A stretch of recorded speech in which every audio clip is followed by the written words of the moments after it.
Sepak bola Indonesia kembali berduka. Seperti diungkapkan Kapolri, sekitar 125 orang dinyatakan meninggal dunia usai laga Arema versus Persebaya di Stadion Kanjuruhan. PT Liga Indonesia baru pun menghentikan kompetisi untuk setidaknya selama 1 pekan. Berdasarkan kesaksian penyintas serta video yang beredar di Twitter, ada sejumlah hal yang menjadi sorotan dalam tragedi ini. Satu hal yang pasti, kericuhan di Stadion Kanjuruhan bukan karena bentrok antar supporter, melainkan mitigasi bencana yang buruk dan penanganan massa yang amatir. Tragedi Hillsborough di Inggris melahirkan The Taylor Report, yang bukan cuma jadi laporan akhir investigasi, tapi juga mengubah wajah stadion di Inggris secara keseluruhan. Tragedi Kanjuruhan juga mestinya membuka mata para pemangku kebijakan untuk membuat aturan tegas dalam hal ini yang mengatur soal stadion. Menghilangkan pagar pembatas. The Taylor Report membuat stadion-stadion di Inggris menghilangkan pagar juga meniadakan tribun berdiri. Kondisi ini sebenarnya mirip dengan kondisi stadion yang ada di Indonesia pada saat ini. Stadion-stadion di Indonesia mirip kerangkeng. Sekeliling tribun dibangun pagar, yang kadang ujung atasnya dibikin tajam atau diberi kawat duri.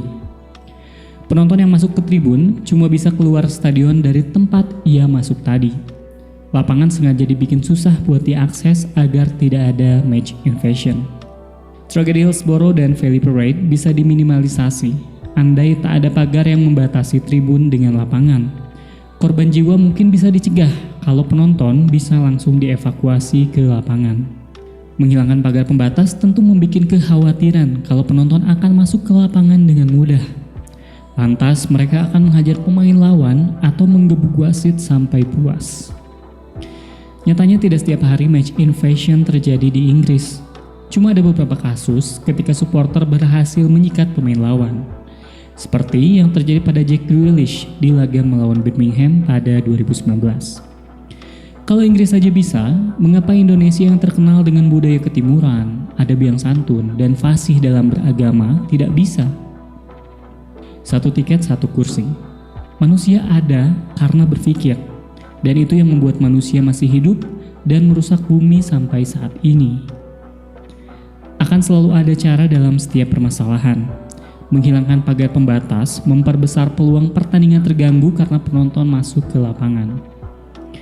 Premier League sebenarnya sudah menerapkan aturan baru yang diterapkan mulai musim 2022-2023 ini. Penonton yang masuk ke lapangan dilarang untuk menyetadion selama beberapa waktu. Supporter yang membawa bom asap dan juga suar akan langsung dilaporkan ke pihak kepolisian. Bagaimana cara melarang penonton masuk ke stadion? Tentu saja dengan mengidentifikasi mereka. Persib Bandung telah membuat sistem pembelian tiket secara online. 1 kartu identitas cuma boleh membeli 1 tiket. Memang ada sejumlah kekurangan dari sistem ini. Namun yang penting adalah klub mengetahui siapa-siapa saja yang masuk ke stadion. Sayangnya sistem ini menjadi tidak sempurna karena seharusnya setiap penonton mendapatkan nomor kursi. Mereka tidak boleh duduk di tempat orang lain dan kalau ada yang menempati bangkunya, ia bisa protes. Sistem kursi all-seater. Penomoran kursi tentu tidak akan berguna kalau tribunnya tidak all-seater atau dipasang kursi. Hal ini bisa menjadi masalah karena terkadang tribun yang dicat sebagai penanda kursi tidaklah cukup.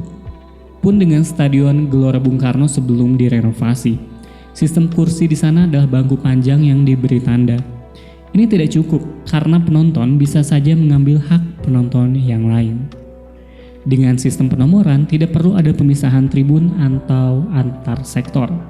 Di Stadion Sijalak Harupat misalnya, terdapat pagar yang mengisolasi tribun barat utama dengan tribun samping utara dan tribun samping selatan. Ketika penonton sudah punya nomor tiket, ia seharusnya duduk di kursinya sesuai dengan tribun dan sektornya. Sistem penomoran ini rumit. Masa kalah sama konser K-pop? Konser musik saja bisa menerapkan penomoran kursi. Mengapa pertandingan sepak bola tidak? Merekrut steward.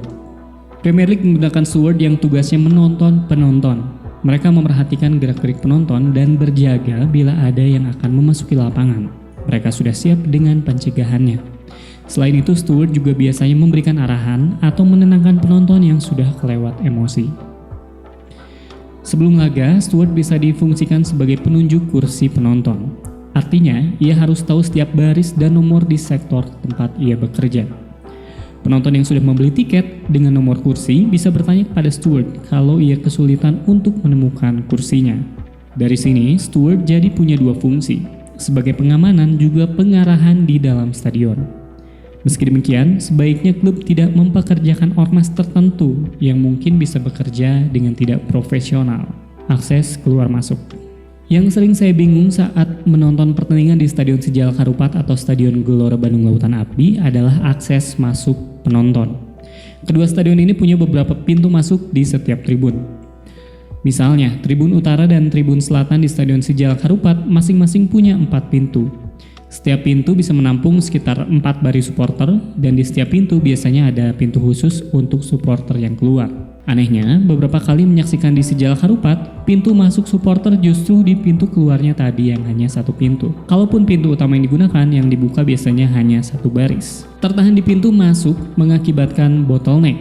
Hal ini menjadi kesempatan bagi supporter tak bertiket untuk menyelinap atau menjadi anak adopsi orang dalam agar bisa masuk dengan cara ilegal. Siapa yang semestinya berjaga di pintu masuk? Semestinya tentu saja tim dari panitia penyelenggara. Tidak disarankan untuk menggunakan aparat keamanan, karena tugas mereka tentu saja mengamankan, bukan penjaga tiket atau menjual ulang tiket yang sudah ia dapatkan.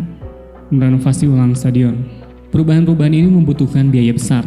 Ditambah lagi klub di Indonesia mayoritas tak punya stadion. Mereka hanya menyewa pada pemerintah daerah. Namun ini justru menjadi satu kelebihan, karena pemerintah pusat membuat aturan yang mengimplementasikannya adalah pemerintah daerah. Sehingga standarisasi stadion akan dilakukan oleh pemerintah daerah, bukan oleh klub. Pun saat ada daerah yang ingin adu gengsi dengan menyelenggarakan pekan olahraga nasional, diharapkan stadion yang akan dibangun itu sudah punya standar sesuai dengan yang ditetapkan. Melihat industri sepak bola Indonesia seperti sekarang ini, tampaknya mustahil bagi klub untuk membangun stadion dan merancangnya dari nol. Namun bila ingin lebih leluasa, klub bisa melakukan kontrak jangka panjang dengan durasi 50 tahun misalnya. Lagi pula menyewa stadion bukanlah sesuatu yang memalukan, karena West Ham United sekalipun menyewa London Stadium dengan durasi 99 tahun. Tragedi Kanjuruhan sudah terjadi, lumrah untuk mencari siapa yang salah. Tapi masa lalu sudah tidak bisa diubah. Semoga keluarga korban dan semua yang terdampak bisa tabah, dan mereka yang bertanggung jawab harus menanggung darah yang telah bersimbah. Harus ada evaluasi dan menjadi perhatian dari para pemangku kebijakan agar ini jadi tragedi terakhir yang menimpa sepak bola Indonesia.